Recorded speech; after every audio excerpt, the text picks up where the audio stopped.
Hello friends, welcome to Kalia coaching classes. Hope so आप सब अच्छे होंगे और साथ ही घर में भी होंगे। और जो भी कोई चैनल में नया विजिटर है, न्यू विजिटर है, तो प्लीज़ वीडियो को लाइक और हमारे चैनल को सब्सक्राइब मस्ट करें। सब्सक्राइब मस्ट है। तो इसी के साथ स्टार्ट करते हैं हम अपनी आज की वीडियो।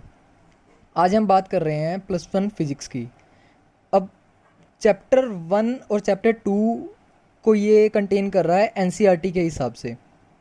चैप्टर 1 जो कि आपका फिजिकल वर्ड है और चैप्टर 2 यूनिट्स एंड मेजरमेंट। सबसे पहले हम आ जाते हैं इंट्रोडक्शन में। सबसे पहले बच्चों आप सब ये बताएं कि साइंस क्या है। देखो, साइंस सिंपल सा एक लॉजिक है, सिंपल सी चीज़ है। जो भी चीज़ हम ऑब्ज़र्व कर रहे हैं, जिस भी चीज़ को हम ऑब्ज़र्व कर रहे हैं, किसके द्वारा? एक्सपेरिमेंट्स के थ्रू हम कोई भी चीज़ को गेन कर रहे हैं। सिंपल फंडा है और कोई फंडा नहीं है, उसी को साइंस बोलते हैं। एक्सपेरिमेंट के द्वारा, एक्सपेरिमेंट के थ्रू कोई भी चीज़ गेन की जाए, the knowledge which we obtain from the experiments is known as science. चलिए हम आगे बढ़ते हैं। अब बात करते हैं फिजिक्स की। अब फिजिक्स क्या है भाई? अब यही साइंस की एक ब्रांच है जो कि डील करती है नेचर और नेचुरल फिनोमिना में। नेचुरल फिनोमिना से क्या समझेंगे? जो भी चीज़ एटमॉस्फेयर में हो रही है, नेचुरल हो रही है।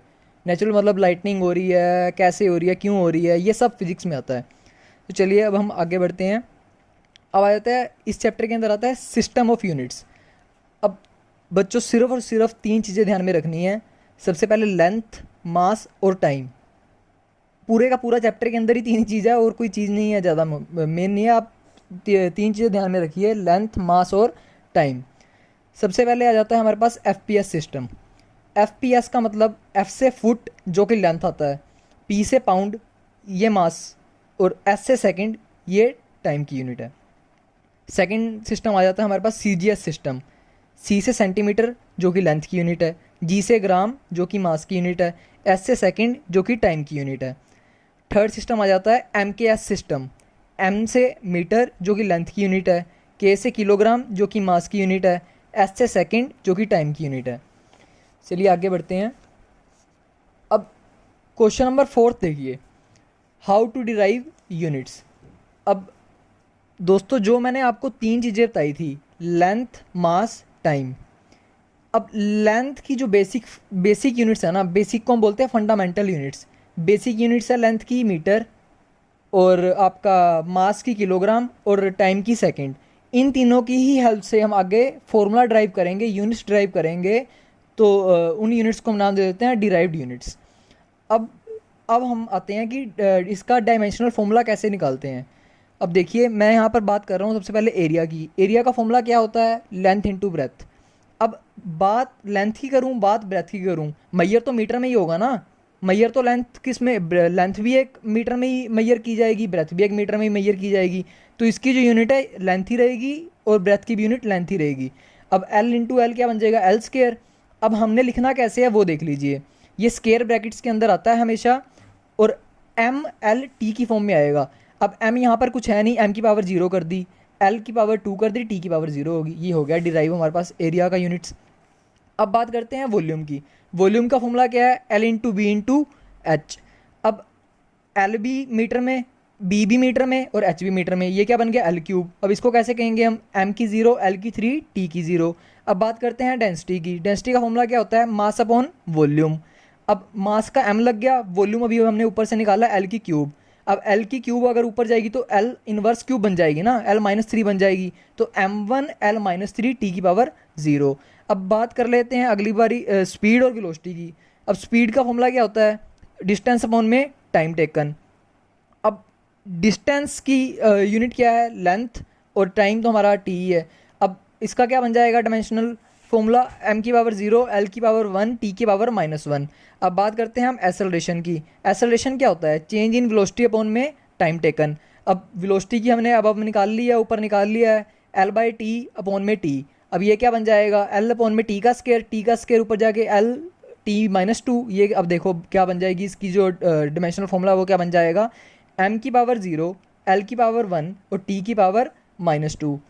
अब बात करते हैं हम फोर्स की। फोर्स का फॉर्मूला क्या होता है? F is equal to M A. Mass का सिंपल है एम। एसेलरेशन की हमने अब निकाल ली है यूनिट। एसेलरेशन की डायमेंशंस अभी हमने ऊपर से निकाली हैं L1T-2, तो मास और एसेलरेशन को दोनों को कंबाइन कर देंगे तो इसका डायमेंशन फॉर्मूला क्या बन जाएगा फ्रेंड्स, M1L1T-2। अब बात करते हैं प्रेशर की। प्रेशर का फॉर्मूला क्या होता है, फोर्स अपॉन एरिया। फोर्स की डायमेंशन हमने निकालनी है M1L1T-2 और एरिया की डायमेंशंस क्या हैं, L का स्क्वायर। तो जब इसको सोल्व करेंगे तो हमारी डायमेंशंस आ जाएंगी M1L-1T-2। अब आती है वर्क किया जाए एनर्जी किया जाए, बात एक ही है। क्यों, अब वर्क का फॉर्मूला क्या होता है, F इंटू डी, डी का मतलब डिस्टेंस। अब फोर्स की डायमेंशंस क्या हैं, M1L1T-2 और डिस्टेंस की L। अब इनको कंबाइन करेंगे तो बन जाएगी M1L की स्क्वायर T की -2। अब फ्रेंड्स बात करते हैं क्वेश्चन नंबर 5 की। क्वेश्चन नंबर 5 है what are the uses of dimensional equations. अब मेरे भाई डायमेंशनल इक्वेशंस की यूजेस आपने दिमाग में सिर्फ 3 चीज़ें बिठा के रखनी हैं। सबसे पहले कन्वर्जन, फिर चेकिंग ऑफ करेक्टनेस, फिर थर्ड आता है डेरिवेशन। 3 चीज़ें, और 101% गारंटीड है कि 3 में से एक क्वेश्चन आना ही आना है। बेशक आप जहाँ मर्जी पढ़ रहे हो, जौन सा मर्जी स्टेट बोर्ड है, CBSE है, एक क्वेश्चन आएगा ही आएगा। अब बात करते हैं क्वेश्चन नंबर 6 में। Question number 6, convert 1 newton into dyne.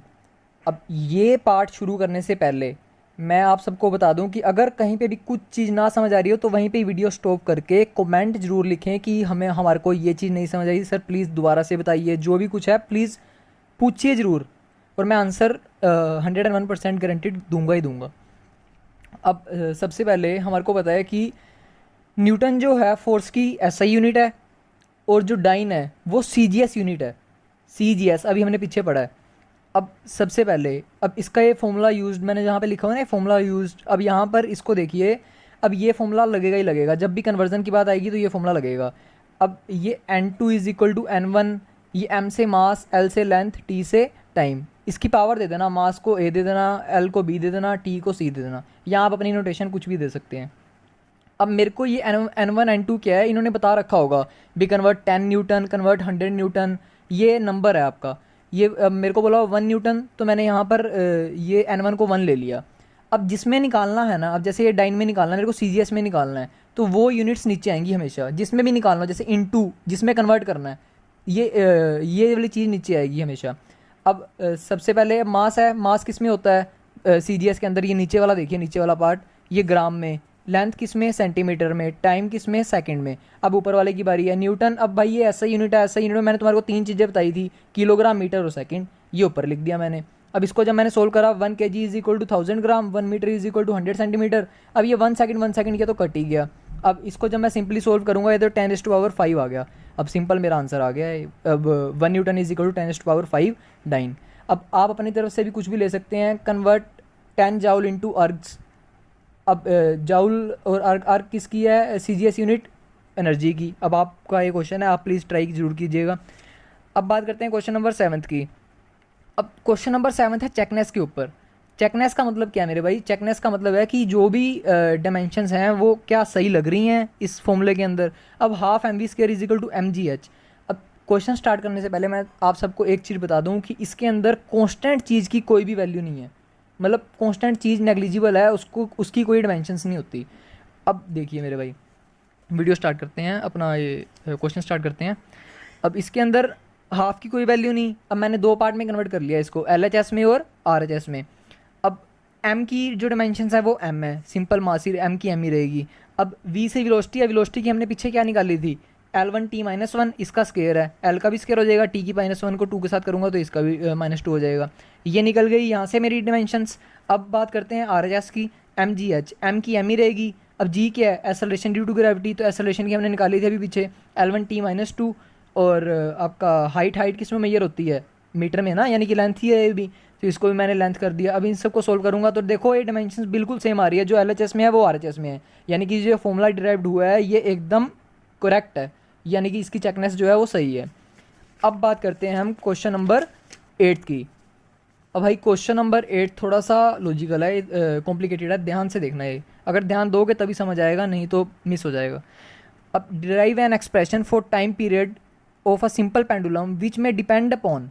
अब मेरे भाई यहीं पे मैं स्टॉप कर रहा हूँ, विच में डिपेंड अपॉन, जहाँ पे भी डिपेंड अपॉन आएगा ना वहाँ पे डायरेक्टली प्रोपोर्शनल का साइन आएगा ही आएगा। अब डिपेंड किस किस के ऊपर कर रहा है, mass of a bob m, length of a pendulum l and acceleration due to gravity g। अब देखिए सॉल्यूशन में, अब टाइम पीरियड था t, अब वो डिपेंड कर रहा था ना, यानी कि मैंने तुम्हारे को बताया डायरेक्टली प्रोपोर्शनल आएगा ही आएगा। किसके ऊपर डिपेंड कर रहा है, mass, length, gravitational gravity due to acceleration due to gravity.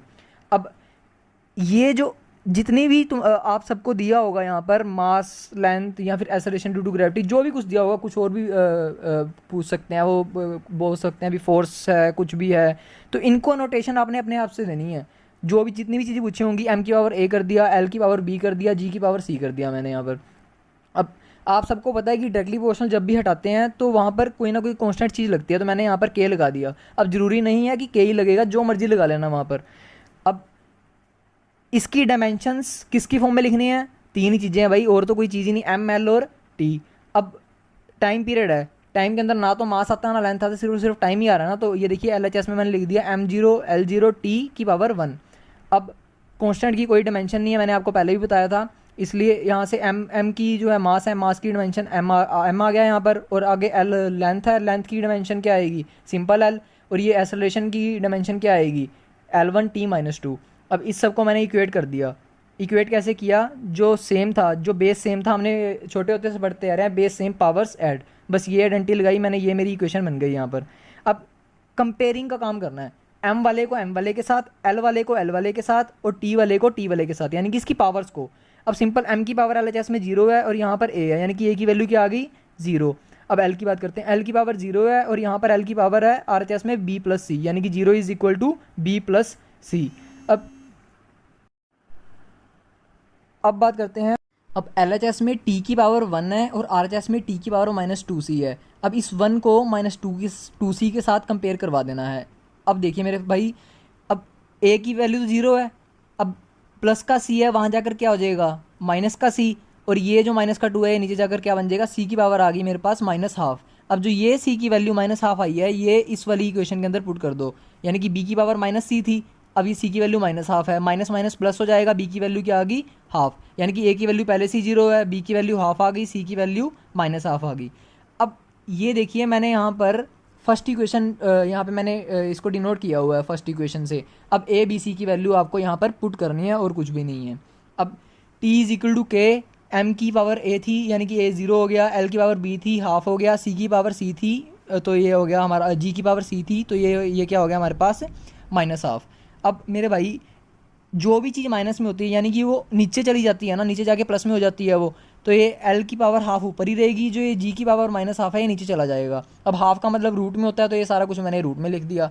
अब ये हैंस प्रूव्ड है। मैंने आपको यहाँ पर पूरे का पूरा फर्स्ट और सेकंड चैप्टर NCERT के हिसाब से मेन चीज़ बताई है। अगर किसी को कोई भी क्वेरी हो तो प्लीज़ कमेंट में ज़रूर पूछे। और थैंक यू वीडियो वॉच करने के लिए। सब्सक्राइब मस्ट है, सब्सक्राइब जरूर करें। Thank you.